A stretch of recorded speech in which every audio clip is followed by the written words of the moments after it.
కోరేవారు, దేవుని చిత్తము నెరవేర్చగోరేవారు, దైవ సేవ చేయాలనుకునే వారికి ఈ మూడు చాలా కీలకం. అందుకు చెప్తున్నా.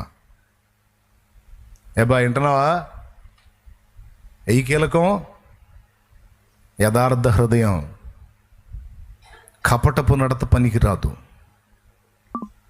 కాఠిన్యం పనికిరాదు, అవిశ్వాసం పనికిరాదు. ఈ మూడు పనికిరాదు. మరి వీటి స్థానంలో ఏముండాలి?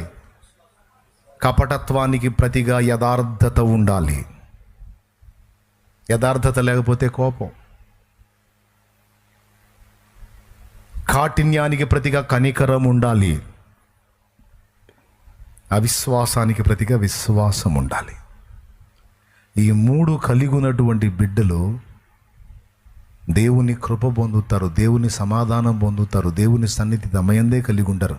అలాంటి వాళ్ళు ఒక మాట మాట్లాడినా, అట్లా చెయ్యి తాకినా చాలు జీవితాల్లో కార్యాలు జరుగుతాయి.